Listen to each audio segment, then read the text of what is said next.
नमस्कार दोस्तों, nature loves में आपका फिर से स्वागत है। दोस्तों, पिछले वीडियो को आप सभी ने काफी पसंद किया। इसके लिए आप सभी को तहे दिल से धन्यवाद कहता हूँ। दोस्तों, पिछले वीडियो में हमने जाना और देखा कि आखिर नामीबिया से चीते भारत के मध्य प्रदेश के कूनो नेशनल पार्क क्यों लाए गए।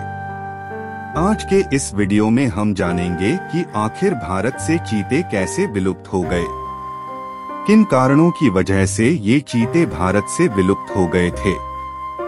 दोस्तों, चीतों का इतिहास लाखों करोड़ों वर्ष पुराना है। वैज्ञानिकों के अनुसार चीते सबसे पहले हिम युग में साउथ अफ्रीका में मायोसिन युग में आज से करीब 2.6 करोड़ वर्ष पहले देखे गए थे। इसके बाद धीरे धीरे अफ्रीकी महाद्वीप से एशिया महाद्वीप में इनका प्रवास शुरू हुआ। करीब 1.1 करोड़ वर्ष पहले एशिया में प्लायोसीन युग में इनकी मौजूदगी पाई गई।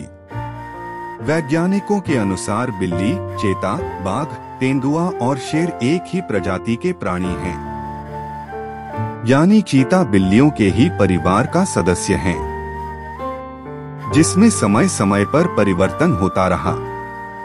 जलवायु परिवर्तन के साथ ये सभी प्राणी अपने ठिकाने, जीने के तौर तरीके बदलते रहे। साथ ही इनमें शारीरिक और आनुवांशिक परिवर्तन भी होते रहे। दुनिया में चीते की कई प्रजातियां हैं। वहीं बड़ी बिल्ली परिवार से संबंध रखने वाले चीतों को 5 करोड़ साल पहले व्युत्पन्न माना जाता था, यानी जो किसी दूसरी प्रजाति से पैदा हुए हों। दोस्तों, अब हम जानेंगे कि आखिर भारत से चीते विलुप्त कैसे हुए। चीतों के विलुप्त का मुख्य कारण उसका शिकार होना माना जाता है। इसके अलावा चीतों को पालतू बनाकर रखा जाता था।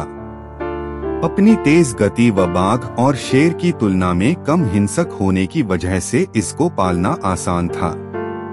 उस समय राजा और जमींदार शिकार के समय चीतों का इस्तेमाल करके दूसरे जानवरों को पकड़ते थे। इन्हें पिंजरों में रखने की बजाय जंजीर में बांधकर रखा जाता था। इसके बाद बताया जाता है कि ब्रिटिश शासन काल के तहत चीतों का बहुत अधिक मात्रा में शिकार किया गया। कुछ इंडियन एक्सपर्ट अपनी रिपोर्ट में बताते हैं कि चीता अंग्रेजी शासनकाल में विलुप्त होने के करीब थे।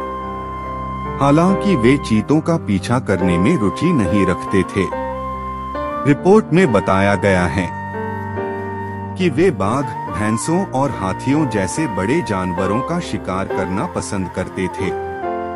ब्रिटिश राज के दौरान बस्तियों को विकसित करने और नील, चाय और कॉफी के बाग स्थापित करने के लिए जंगलों को बड़े पैमाने पर साफ किया गया था। इसके परिणाम स्वरूप इन चीतों के प्राकृतिक आवास का नुकसान हुआ, जिसने उनके विलुप्त में योगदान दिया। रिपोर्ट के मुताबिक अंग्रेजों के पसंदीदा शिकार वैसे तो बाघ हुआ करते थे, लेकिन कुछ भारतीय और ब्रिटिश शिकारी चीतों का शिकार किया करते थे। रिपोर्ट के मुताबिक उस समय ब्रिटिश अधिकारी ने इन चीतों को दरिंदा माना और वर्ष 1871 की शुरुआत में चीतों को मारने के लिए रुपए भी इनाम में देने लगे। इन कारणों से भी चीते भारत से विलुप्त हो गए। बताया जाता है कि भारत में करीब 450 वर्ष पहले तक 1000 से भी अधिक चीते जीवित थे, मगर धीरे धीरे जलवायु परिवर्तन के कारण और जंगलों के कम होने से इन्हें पर्याप्त शिकार नहीं मिल पाते थे, इसीलिए इनकी कमी होने लगी। अकबर के शासनकाल में चीतों को कैद करने का चलन शुरू हुआ। इस दौरान भी इनकी संख्या घटी और कहा जाता है कि वर्ष 1947 में चीतों को आखिरी बार देखा गया था।